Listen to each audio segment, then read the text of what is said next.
आज हमारा टॉपिक है विद्युत ऋणता, इलेक्ट्रोनेगेटिविटी। तो विद्युत ऋणता क्या होती है कि किसी भी अणु में किसी परमाणु द्वारा बंध के इलेक्ट्रॉन को अपनी तरफ आकर्षित करने की प्रवृत्ति। किसी अणु में परमाणु द्वारा बंध के इलेक्ट्रॉनों को अपनी ओर आकर्षित करने की प्रवृत्ति क्या कहलाती है? वो उसकी विद्युत ऋणता। जितना ज्यादा आकर्षित करेगा, जितना ज्यादा आकर्षित करने की उसकी टेंडेंसी होगी, हम क्या कहेंगे? उस परमाणु की उतनी ही ज्यादा क्या है? विद्युत ऋणता। तो विद्युत ऋणता किसी आइसोलेटेड एटम की नहीं है, विलगित परमाणु की नहीं होती। किस परमाणु की होगी? जो बंध के द्वारा जुड़ा हुआ हो, बंधित परमाणु की होती है, ना कि किसी आइसोलेटेड विलगित परमाणु की। अगर किसी समान परमाणु से, समान एक तरीके के परमाणु से मिलकर के कोई अणु बना हुआ है, जैसे O2 ऑक्सीजन, तो दोनों ऑक्सीजनों के बीच में जो बंध होके इलेक्ट्रॉन्स होंगे, दोनों एटम एक जैसे, एक इधर भी ऑक्सीजन है और दूसरी तरफ भी ऑक्सीजन है, तो ये दोनों ऑक्सीजन है बंध के इलेक्ट्रॉन्स को बराबर क्षमता से क्या करेंगे? अपनी तरफ आकर्षित करेंगे। जैसे इस ऐसे परमाणु को, ऐसे अणु को हम क्या कहेंगे? अध्रुवीय अणु। अगर कोई परमाणु अणु में से एक परमाणु इलेक्ट्रॉन को ज्यादा अपनी तरफ आकर्षित करता है दूसरे की तुलना में, तो जो ज्यादा आकर्षित करता है उसके ऊपर कैसा आवेश आ जाएगा? इलेक्ट्रॉन क्या होंगे? उसकी तरफ खिसक जाएंगे, शिफ्ट हो जाएंगे, और उस परमाणु के ऊपर कैसा आवेश आ जाएगा? ऋण आवेश। क्योंकि इलेक्ट्रॉन उसकी तरफ आकर्षित होंगे तो इलेक्ट्रॉन गलत तो क्या होगा? उसके ऊपर बढ़ जाएगा और उसके ऊपर कैसा आवेश आएगा? ऋण आवेश आएगा। तो ऐसे अणु कैसे बन जाएंगे? ध्रुवीय। क्योंकि उस पर एक पर क्या आ जाएगा? जिस पर इलेक्ट्रॉन ज्यादा शिफ्ट होंगे उसके ऊपर ऋण आवेश होगा और दूसरे पर कैसा आवेश आ जाएगा? धन आवेश। तो ऐसे अणु क्या कैसे कहलाएंगे? ध्रुवीय अणु। तो विद्युत ऋणता ज्ञात करने के लिए निर्धारण की कौन कौन सी विधियां हैं? विद्युत ऋणता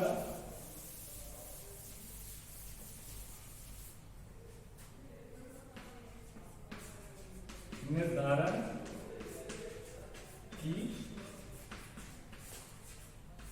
विधियां कौन कौन सी विधि है जो विद्युत ऋणता का जिससे हम निर्धारण करते हैं? एक तो कौन सी है? पोलिंग विधि। कौन सी है? पोलिंग विधि। पोलिंग विधि है ये थर्मोकेमिकल डाटा के ऊपर बेस्ड है। किसके ऊपर बेस्ड है? थर्मो केमिकल डेटा के ऊपर बेस्ड है। अगर कोई अणु दो विषम परमाणु से मिलकर के बना हो, मान लिया ए और बी, इन दो अणु से मिलकर के कोई अणु बना हुआ है, तो इस अणु की को हम उसने क्या माना कि टोटल अणु हमारा कैसा है? 100% कैसा है? सहसंयोजक बंध है। 100% कैसे बंध है इसमें? सहसंयोजक, कोवलेंट बॉन्ड। इसने क्या कहा कि अगर कोई परमाणु है, वो विषम अणु है, वो विषम परमाणु से मिलकर के बना हुआ हो और उसमें जो बंध है वो कैसा हो? 100% सहसंयोजक बंध हो। तो सहसंयोजक बंध है, तो इस सहसंयोजक बंध की ऊर्जा, सहसंयोजक बंध वाले अणु की ऊर्जा, जिसमें कैसे परमाणु है? विषम परमाणु है, तो इन सहसंयोजक बंध वाले अणु की ऊर्जा इन द्विपरमाणुओं की ऊर्जाओं का क्या होता है? सरल माध्य। एक तो एक जो अणु है वो तो किससे मिलकर के बना हुआ है? ए परमाणु से। दूसरा किससे मिलकर के बना हुआ है? बी परमाणु से। एक अणु तो इन दोनों से मिलकर बना हुआ है, दूसरा किससे मिलकर के बना हुआ है? बी परमाणु से। तो इस अणु की बंध ऊर्जा और इस अणु की बंध ऊर्जा का सरल माध्य किसकी ऊर्जा होगी? इस ए बी विषम परमाणु की बंध ऊर्जा इसके बराबर होगी। यानी कि इस अणु की बंध ऊर्जा और इस अणु की बंद ऊर्जा का माध्य होगा क्या? कौन सी ऊर्जा? सहसंयोजक ऊर्जा। कौन सी ऊर्जा? सहसंयोजक ऊर्जा। ये किसने बताया? पोलिंग। और पोलिंग ने इन विषम परमाणु अणु की विद्युत ऋणता में अंतर के लिए एक फॉर्मूला दिया कि इन विषम परमाणु है उनकी विद्युत ऋणताओं में अंतर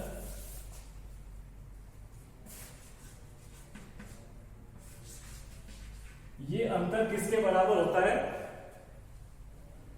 0.208 रूट डेल। यहां पर डेल क्या है? डेल क्या हो गया यहां?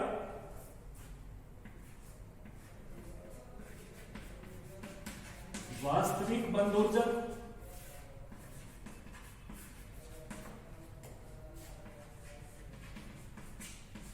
माइनस 100% सहसंयोजक बंद ऊर्जा। इन दोनों का अंतर। वास्तविक बंद ऊर्जा को तो हम किससे? प्रयोग से निकाल सकते हैं, प्रयोग द्वारा ज्ञात किया जा सकता है।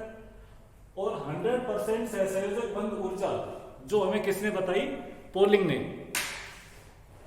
किसने बताई है? पोलिंग ने।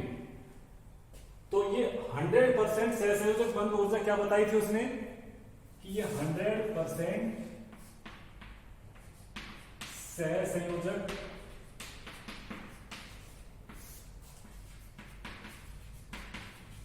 बंद ऊर्जा है। ये क्या बताया था कि जो विषम परमाणु है ए बी, तो उनके द्विपरमाणुओं की बंद ऊर्जा का क्या होता है? सरल माध्य होता है। जैसे द्विपरमाणु एक ही बंद ऊर्जा और इनकी ऊर्जाओं का सरल माध्य, ये क्या होगी? हमारी सहसंयोजक बंद ऊर्जा। ये किसने बताई? पोलिंग। तो डेल बराबर क्या हो गया? डेल बराबर क्या होगा? वास्तविक ऊर्जा कितनी है इसकी? मान लो प्रयोग से निकाला, इसकी वास्तविक ऊर्जा, इसकी एपी अणु की विषम परमाणु की, माइनस 100% सहसंयोजक बंद ऊर्जा कितनी होगी?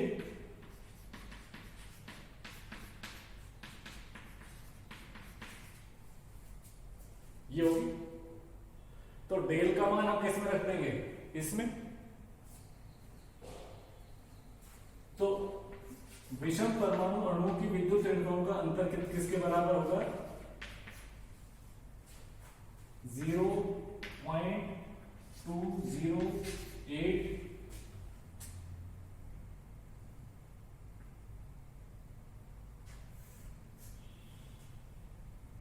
ई वास्तविक ऊर्जा माइनस इसका वर्ग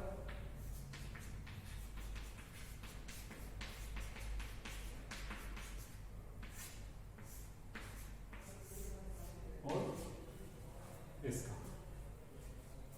ये किसका मान आ जाएगा हमारा? पोलिंग ने निकाला किसकी? द्विपरमाणु विषम परमाणु है उनकी विद्युत ऋणताओं का अंतर हम इस तरीके से निकाल सकते हैं।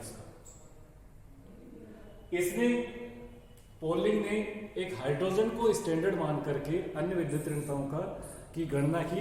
हाइड्रोजन को क्या ले लिया उसने? स्टैंडर्ड ले लिया इसमें, और अन्य विद्युत ऋणताएं हैं उनकी गणना की। और उसने क्या बताया कि हाइड्रोजन की विद्युत ऋणता कितनी मानी उसने? 2.05। हाइड्रोजन की विद्युत ऋणता कितनी? 2.05। इसको मान करके उसने क्या किया? विद्युत ऋणताओं की गणना। तो ये विधि तो कौन सी हमारी? पोलिंग विधि। दूसरी विधि है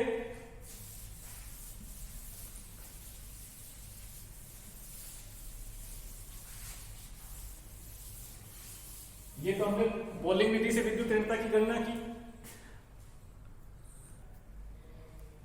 अब हम करेंगे दूसरी विधि, कौन सी? मूलीकन विधि। विद्युत ऋणता को हम किससे ज्ञात करेंगे? मूलीकन विधि से।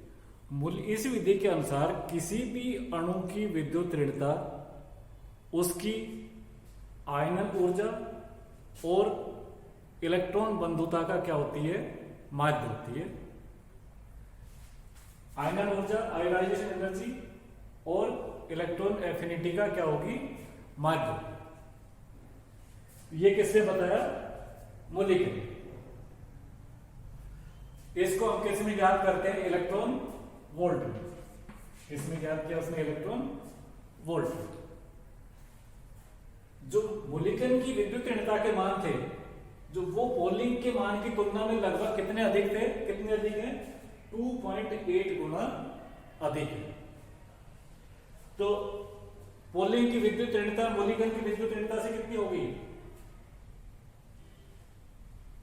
Ionisation energy plus electron affinity upon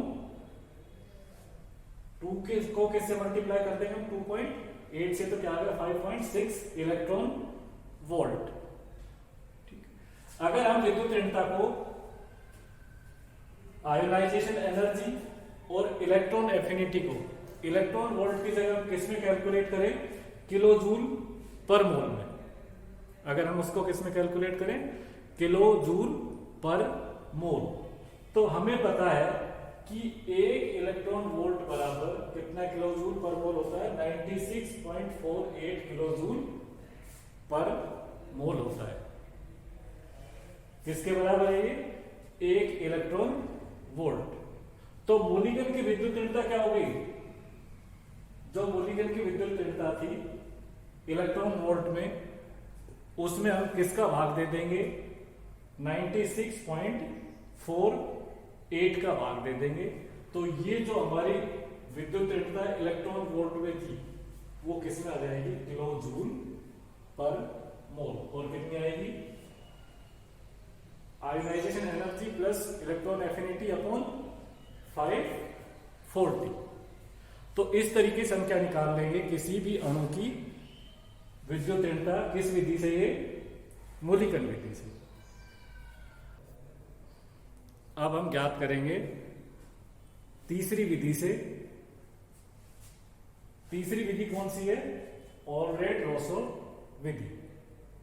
already-Roseau ने किसी भी परमाणु की विद्युत ऋणता ज्ञात की। मान लिया परमाणु ए है, तो उसने क्या कहा कि किसी भी परमाणु ए की विद्युत ऋणता के लिए जो फॉर्मूला दिया वो क्या है? ये फॉर्मूला